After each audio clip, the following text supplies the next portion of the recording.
So it's been a couple weeks since Spider-Man Across the Spider-Verse came out. I've seen it. I loved it. I've had time to digest it a little bit. Here is how I rank all the Spider-Man movies.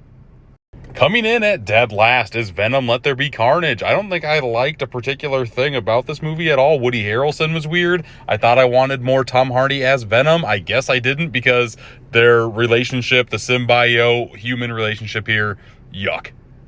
I'll be showing off all my Letterboxd reviews on here too if you want to pause and read. Be my guest.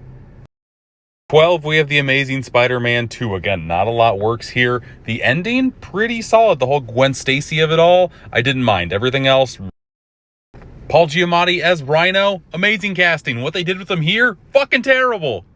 At number 11, we had Morbius. This and Amazing Spider-Man 2 are pretty much tied in my opinion. Just a movie that did not really need to be made. And the end credit scenes, oh God, were they terrible. The best thing about this movie was the hashtag it created. It's Morbin time. That's hilarious.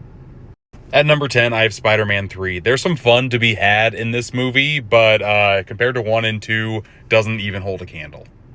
The Sandman stuff I liked in this movie, the Venom stuff was pretty terrible. Next up, I have Venom. Main reason is because Tom Hardy went all in on this, and I really liked his performance a lot. Everything else about this movie is pretty damn formulaic.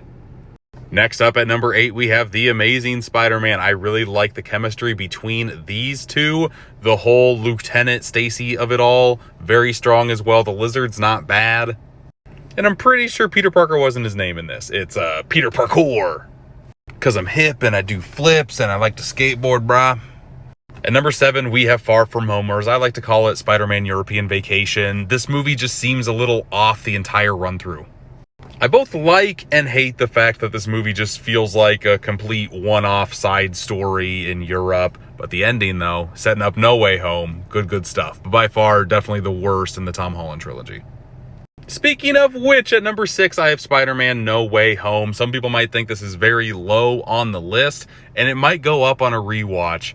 But the Spider-Man franchise has so many great installments that this is the highest it could be. And this is a 4-star movie for me. This movie's great.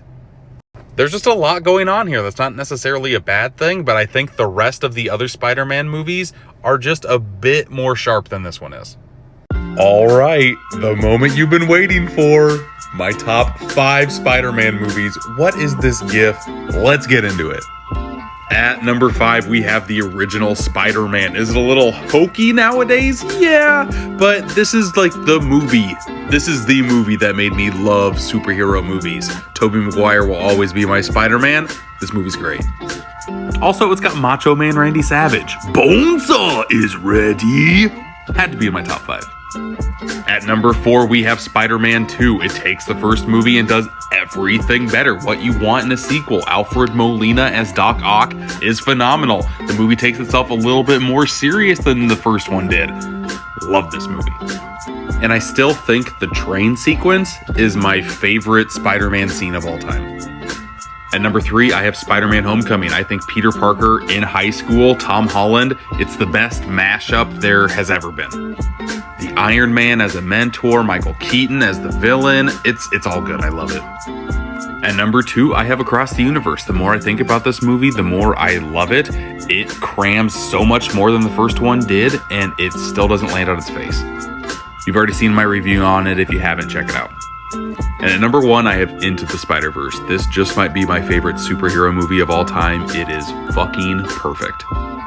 Everything still feels fresh, and I could rewatch this movie and love it every time. But yeah, here you have it. Here is how I rank every single Spider-Man movie. Do you agree with me? Do you think I'm absolutely nuts? Let me know in the comments, because I'd love to hear other people's opinions, especially on Spider-Man. I could talk Spider-Man all day.